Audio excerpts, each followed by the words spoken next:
Para tudo o que você está fazendo agora. Olha bem para a tela. O que você faria se descobrisse que, debaixo de quilômetros de água salgada e escuridão, existe uma cidade que prova que a gente não sabe absolutamente nada sobre o nosso passado? Faz um barulho relaxante, né?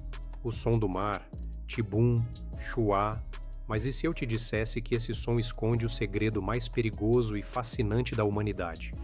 Há mais de 2.400 anos, um nome sussurra nos ouvidos de historiadores, caçadores de tesouros e, claro, dos malucos por teorias da conspiração: Atlântida. A gente cresceu vendo isso em desenho animado, filme de super-herói, gibi, mas parando para pensar friamente, sem o preconceito da sala de aula. Será que é tudo papo furado? Será que um filósofo grego respeitado, o pai do pensamento ocidental, bebeu vinho demais e inventou uma civilização inteira? Ou será que lá no fundo, onde a luz do sol não chega, existem ruínas de uma galera que tinha tecnologia melhor que a nossa? Hoje, a gente vai revirar cada pedra, cada mapa antigo e cada imagem de satélite censurada. Vamos falar do Google Ocean, de mapas que mostram a Antártida sem gelo e de muros gigantes no Caribe. Pega seu café, ajeita a postura nessa cadeira e vem comigo, porque essa viagem vai fazer o seu cérebro derreter. Bem-vindos ao Mistério de Atlântida. Vamos começar do começo, porque sem esse cara, a gente nem estaria aqui discutindo isso. O nome dele é Platão. Sabe aquele barbudo que você foi obrigado a estudar na escola nas aulas de filosofia? Pois é, não foi num fórum da Deep Web, nem num grupo de Zap que a história surgiu. Foi nos textos dele, especificamente em 2 diálogos chamados Timeu e Crítias. Estamos falando do século IV a.C. Isso faz tempo à beça, galera. E o mais louco é que Platão não tirou isso da cartola. Ele conta, com a maior seriedade do mundo, que ouviu a história do bisavô dele, o Solon. E o Solon não era qualquer um não. Ele era um político casca-grossa, um dos 7 sábios da Grécia Antiga. A fofoca histórica é a seguinte: Solon viajou para o Egito, e lá um sacerdote egípcio muito velho olhou para ele e disse basicamente: "Vocês gregos são como crianças, não sabem de nada do passado antigo." E aí, esse sacerdote soltou a bomba. Ele contou sobre uma ilha gigantesca que existia 9.000 anos antes daquela época. Segundo os registros, Atlântida seria maior que a Líbia e a Ásia juntas. Calma, na época Ásia era o que a gente chama hoje de Ásia Menor, ali pela Turquia, mas ainda assim era um pedaço de terra colossal. E onde ficava? O texto é claro: além das colunas de Hércules. Se você pegar um mapa hoje, as colunas de Hércules são o Estreito de Gibraltar, aquela portinha estreita que sai do mar Mediterrâneo e cai no vasto Oceano Atlântico. Ou seja, o nome Atlântida não é coincidência, meu amigo. É literal. Estava no Atlântico. Mas não pensa que era uma ilha de náufrago, não. Era uma Nova York da Idade do Bronze, só que com muito mais estilo. A descrição de Platão faz Dubai parecer uma favela. Ele descreve uma cidade desenhada em círculos concêntricos de terra e água, tipo um alvo de dardo gigante visto de cima. Terra, água, tudo conectado por pontes largas e túneis subterrâneos para os navios passarem. No centro, no coração da cidade, ficava o templo de Poseidon, o deus dos mares, e não era uma capelinha não. Os textos dizem que tinha a altura de um prédio moderno e era revestido de prata, com pináculos de ouro. E as paredes? As paredes eram cobertas de um metal misterioso chamado oricalco. Platão diz que esse metal brilhava como fogo. Ninguém sabe ao certo o que era isso hoje em dia. Talvez uma liga de cobre e ouro, ou talvez algo que a gente nem conheça mais. Imagina a cena: você chegando de navio, o sol batendo nessas muralhas vermelhas de metal brilhante, canais de irrigação perfeitos, água quente e fria encanada. Sim, eles tinham encanamento milênios antes de Londres ou Paris pensarem nisso. Era uma civilização que tinha tudo: riqueza natural, solo fértil e uma tecnologia que, para a época, parecia feitiçaria. Pessoal, sejam muito bem-vindos ao nosso canal. Michel Casquel aqui na área com vocês. Quero pedir um grande favor para todos. Que tal dar aquele apoio massa para nós? Curte o vídeo sentando o dedo no like e compartilhe nosso conteúdo com seus amigos e familiares. Isso ajuda muito a espalhar nosso conteúdo. Se você ainda não faz parte do nosso time, inscreva-se no canal e ative o sininho para não perder nenhum vídeo novo. Sua participação faz toda a diferença para continuarmos trazendo conteúdos bacanas como este. Bora embarcar nessa juntos então? Mas, como diz aquele ditado que sua avó adora, a alegria de pobre dura pouco, e a de rico arrogante dura menos ainda. O povo de Atlântida tinha tudo, mas o ser humano é um bicho complicado. Eles começaram a se achar a última bolacha do pacote. A parte divina neles foi diminuindo, e a parte humana, cheia de ganância e poder, tomou conta. Eles montaram um exército absurdo e começaram a invadir todo o mundo. Queriam dominar a Europa, a África, o mundo todo. Eles eram o Império Galáctico da Antiguidade, só que eles cometeram um erro fatal. Mexeram com Atenas.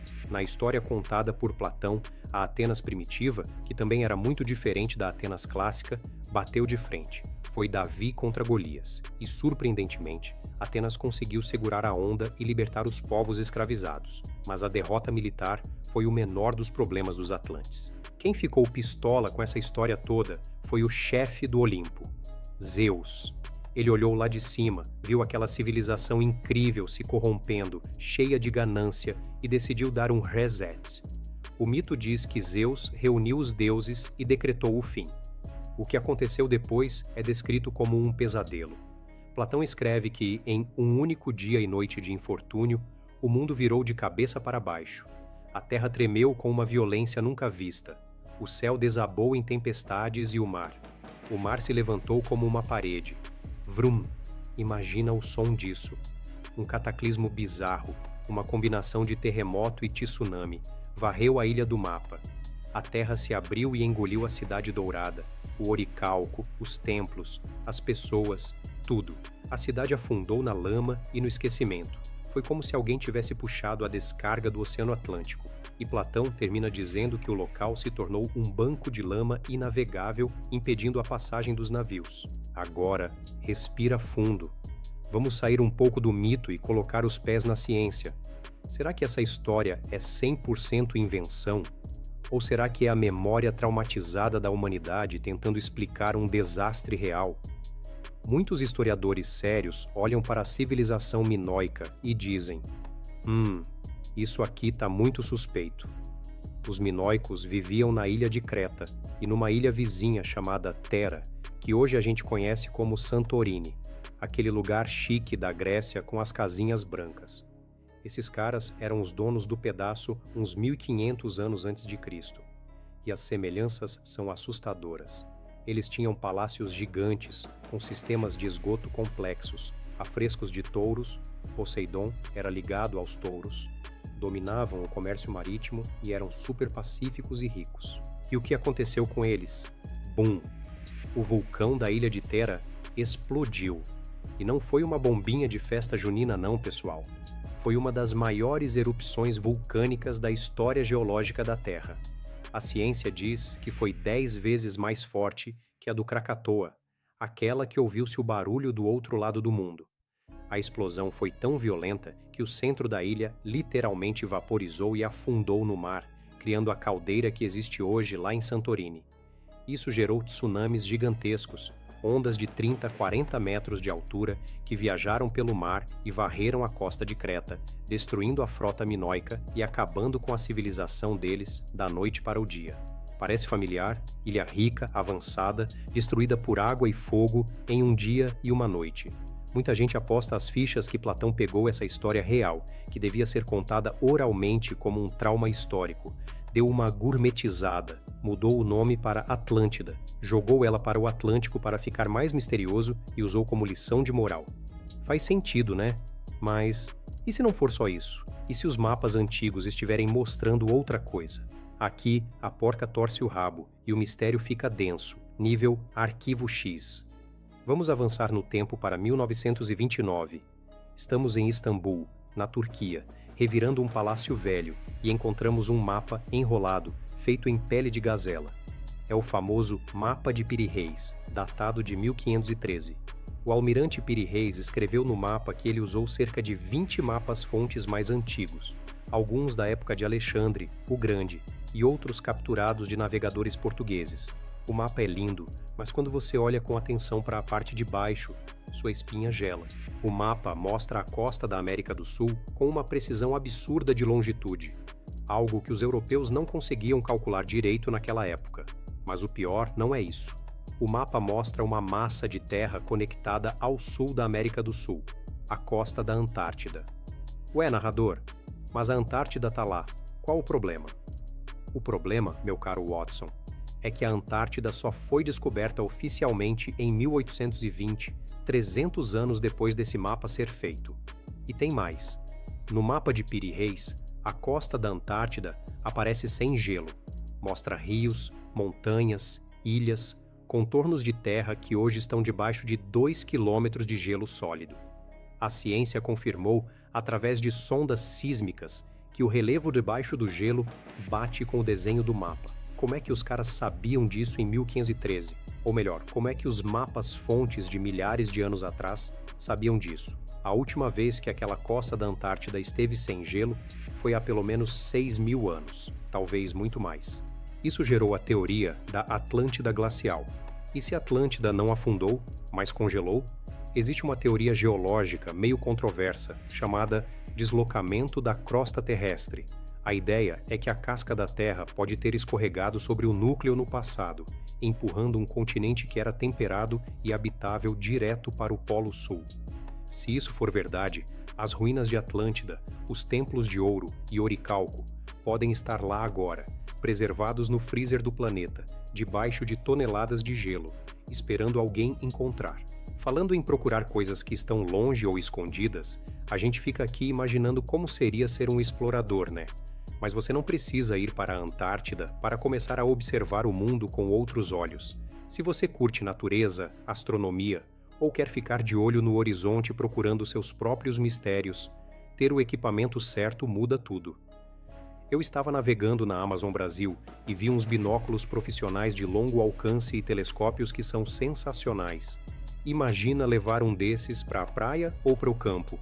Dá para ver as crateras da Lua, observar pássaros ou, quem sabe, encontrar algo que ninguém mais viu. Eu deixei um link aqui na descrição com uma seleção de equipamentos de exploração com um preço muito bom. Clica lá depois do vídeo, quem sabe você não faz a próxima grande descoberta. Voltando para o calor. Vamos sair do gelo e ir para o Caribe. Quem nunca ouviu falar do Triângulo das Bermudas? Aquele lugar maldito onde avião some, navio desaparece e a bússola fica girando igual peão. Um pesquisador famoso, Charles Berlitz, jurava de pé junto que Atlântida estava lá embaixo.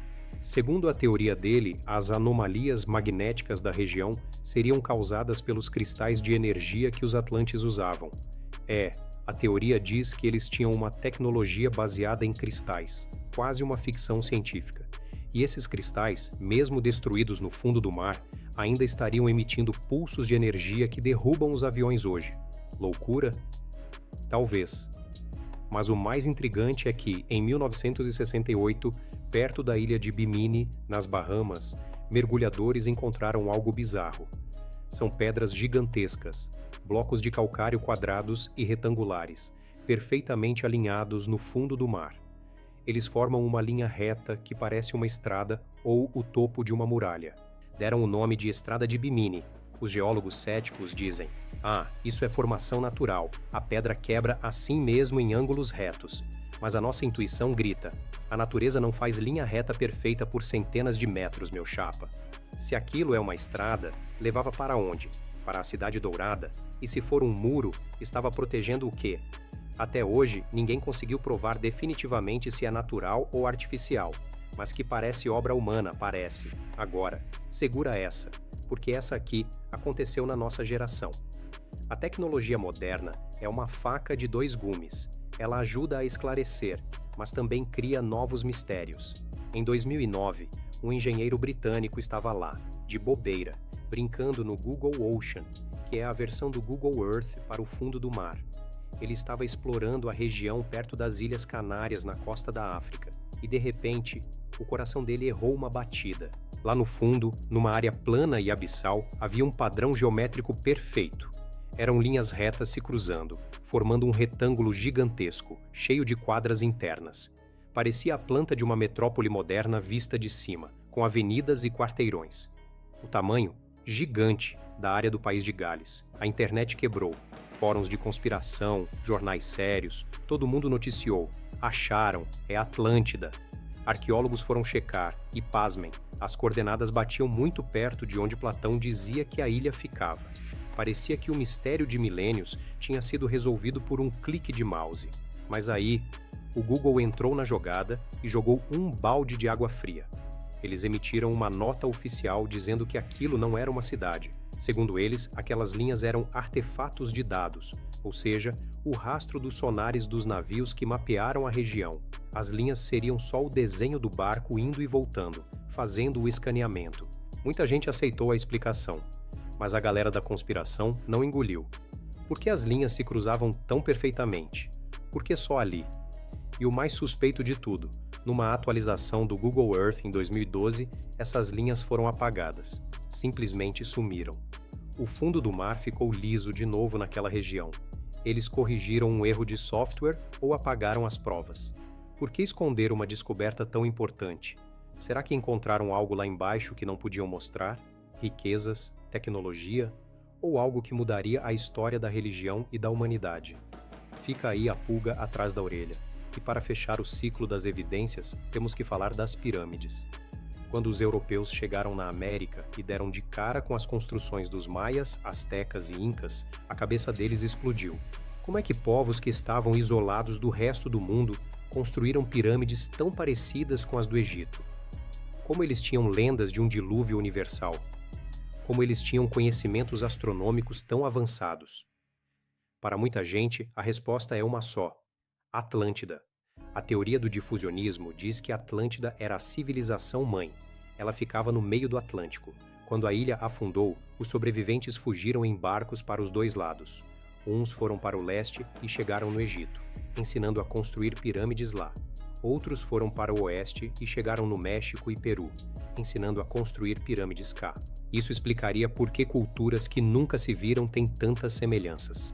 Claro, a arqueologia moderna diz que isso tira o mérito dos indígenas, que eles eram inteligentes o suficiente para criar tudo sozinhos. E é verdade, eles eram gênios. Mas é inegável que a ideia de uma fonte comum de conhecimento resolve muitos mistérios que a gente não consegue explicar direito até hoje. Falando em civilizações avançadas que colapsaram, você já parou para pensar que a sua empresa pode estar correndo o mesmo risco? Em Atlântida, talvez a tecnologia tenha falhado ou a gestão tenha sido ruim. No mundo de hoje, se a tecnologia da sua empresa para, o seu negócio afunda igual a cidade perdida. Não dá para brincar com infraestrutura de TI, segurança de dados e suporte. Você não quer que o seu servidor vire uma lenda urbana, né? Por isso você precisa conhecer a NetAdept Technology. Somos especialistas em serviços de TI. Sabe aquela dor de cabeça com rede lenta, backup que não funciona ou medo de invasão? Resolvemos isso. Oferecemos suporte técnico moderno, consultoria e soluções sob medida para manter seu negócio à tona e navegando em águas tranquilas. Não deixe a sua infraestrutura virar ruína antiga. Acesse o link que eu deixei na descrição e conheça a NetAdept. O futuro da sua TI está lá. No fim das contas, pessoal, a pergunta "Atlântida existiu?" talvez seja menos importante do que "por que a gente quer tanto que ela tenha existido?"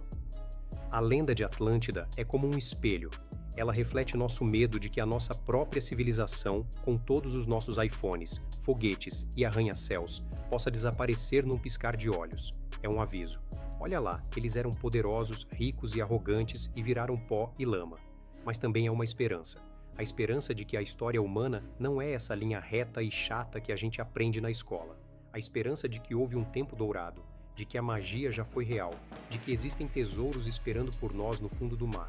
O oceano é vasto e escuro. A gente conhece mais a superfície de Marte do que o fundo do nosso próprio mar. Enquanto não revirarem cada grão de areia do Atlântico, a dúvida vai pairar como uma neblina densa. E se aquelas pedras em Bimini forem o topo de um muro? E se o gelo da Antártida esconder cidades de cristal?